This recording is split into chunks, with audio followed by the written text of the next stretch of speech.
Hello बच्चों, आज हम करेंगे era of one party dominance का सेकंड पार्ट। और आज का हमारा टॉपिक है नेचर ऑफ कांग्रेस डोमिनेंस। बच्चों, कुछ कंट्रीज़ ऐसी थी जैसे चाइना, क्यूबा, सीरिया, यहाँ पर जो उनका कॉन्स्टिट्यूशन था वो सिंगल पार्टी को ही परमिट करता था रूल करने के लिए। और इंडिया में भी एक ही पार्टी थी जो अभी तक डोमिनेट कर रही थी बाकी पार्टीज़ को। लेकिन इंडिया में जो है डिफरेंट था, और कंट्रीज़ चाइना, क्यूबा, सीरिया से थोड़ा डिफरेंट था। वो ऐसे कि ये जो कांग्रेस पार्टी थी वो डोमिनेट कर रही थी लेकिन अंडर डेमोक्रेटिक कंडीशंस। तो इंडिया इन कंट्रीज़ से डिफरेंट था। बहुत सारी पार्टीज़ ने इलेक्शन में कंटेस्ट किया और जो इलेक्शन थे वो फ्री एंड फेयर इलेक्शन हुए, जो हमारा कॉन्स्टिट्यूशन परमिट करता है फ्री एंड फेयर इलेक्शंस। और उसके बाद जो है Congress out of electoral competition जीती थी।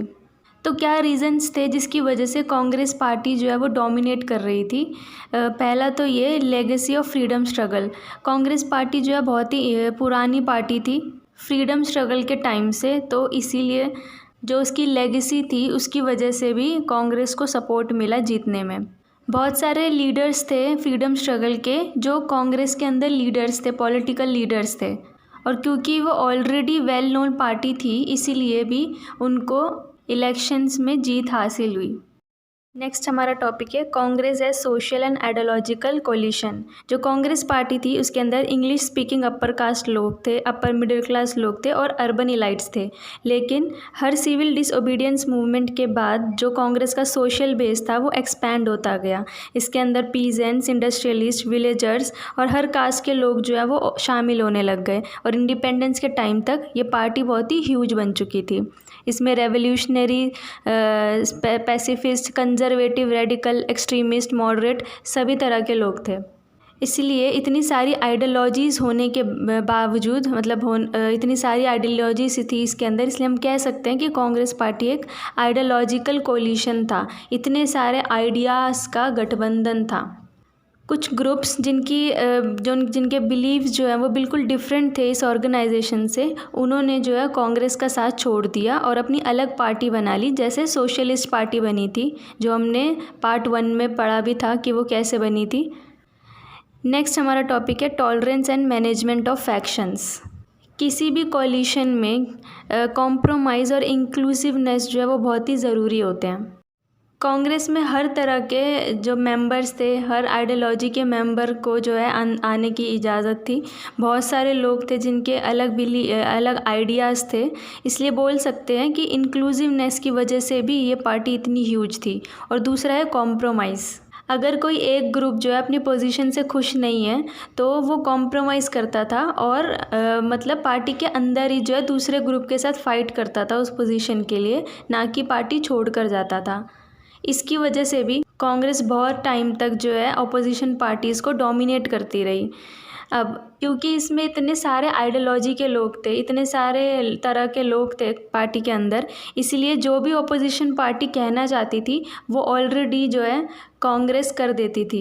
अब अगर पार्टी में इंटरनल डिफरेंसेस आते हैं तो पार्टी में टॉलरेंस भी होना चाहिए, सहन शक्ति होनी चाहिए उस इंटरनल डिफरेंसेस को ख़त्म करने की। जैसे मैंने बताया, बहुत सारे ग्रुप्स थे जो अपनी पोजीशन से हैप्पी नहीं थे, अपनी पावर से हैप्पी नहीं थे, जो उनको पोजीशन मिली थी पार्टी में उससे हैप्पी नहीं थे, तो वो आपस में जो है लड़ते थे अपनी उस पोजीशन या पावर को लेने के लिए, ना कि पार्टी को छोड़ते थे। ये जो ग्रुप्स हैं इन्हीं को हम बोलते हैं फैक्शंस। ये जो ग्रुप्स या लीडर्स थे ये पार्टी को छोड़ते नहीं थे, बल्कि एक दूसरे फैक्शंस के साथ फाइट करते थे अपनी पोजीशन और अपनी पावर के लिए। नेक्स्ट हमारा टॉपिक है इमर्जेंस ऑफ अपोजिशन पार्टीज़। पहले जनरल इलेक्शन से पहले बहुत सारी अपोजिशन पार्टीज़ थी, सबकी डिफरेंट आइडियोलॉजीज़ थी और वो सारे ही जो है कांग्रेस पार्टी की पॉलिसीज़ के क्रिटिक्स थे, यानी उनकी पॉलिसीज़ के अगेंस्ट थे। लेकिन एक चीज़ थी उस टाइम पे, वो ये कि सारी जो पार्टीज़ हैं वो एक दूसरे की रिस्पेक्ट करते थे, जो लीडर्स थे वो एक दूसरे की रिस्पेक्ट करते थे।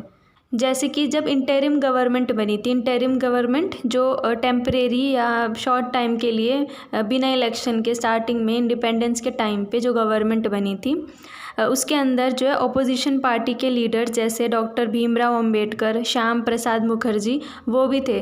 हमने पढ़ा था कि पार्टी में हर तरह के आइडियोलॉजीज़ के लोग शामिल हो सकते थे, ठीक है। टाइम के साथ साथ जो ये एबिलिटी जो थी कांग्रेस की, ये धीरे धीरे डिक्लाइन होने लग गई और जो बाकी पार्टीज़ थी वो स्ट्रॉन्गर ग्रू होने लग गई। नेक्स्ट हमारा टॉपिक है the communist party of India. तो ये जो कम्युनिस्ट ग्रुप था ये इमर्ज हुआ था इंडिया में 1920s में। वो जो है कांग्रेस में ही काम करने लग गए थे 1935 से, ये जो कम्युनिस्ट ग्रुप थे, और 1941 में जो है कांग्रेस से सेपरेट हो गए, जब कम्युनिस्ट जो है वो ब्रिटिश को सपोर्ट कर रहे थे जब नाजी जर्मनी वॉर हुई थी तब। ये जो है बच्चों बहुत ही पुरानी पार्टी है इंडिया की, लेकिन ये जो है इंडिया के पार्टीशन के बिल्कुल ही खिलाफ थे।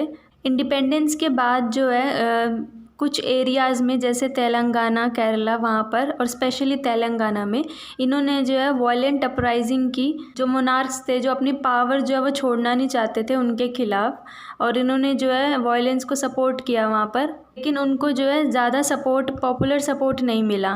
1951 में जो है उन्होंने वॉयलेंस का पाथ छोड़ दिया और डिसाइड किया कि वो आने वाले जनरल इलेक्शन में पार्टिसिपेट करेंगे। उन्होंने 16 सीट जीती थी और जो मेजॉरिटी सपोर्ट था वो उन्हें मिला था केरला, बिहार, आंध्र प्रदेश और वेस्ट बंगाल से। 1964 में जो है ये पार्टी स्प्लिट हो गई और जो फैक्शन था जो सोवियत यूनियन को सपोर्ट करता था वो जो है CPI में रहा, और वो फैक्शन जो उनको सपोर्ट नहीं करता था वो उन्होंने जो है अपनी अलग पार्टी CPI मार्क्सिस्ट पार्टी बना ली। आगे हम करेंगे नेक्स्ट पार्ट में। आई होप आपको ये वीडियो अच्छा लगा हो। अगर अच्छा लगा हो तो प्लीज़ लाइक करना और चैनल को सब्सक्राइब करना।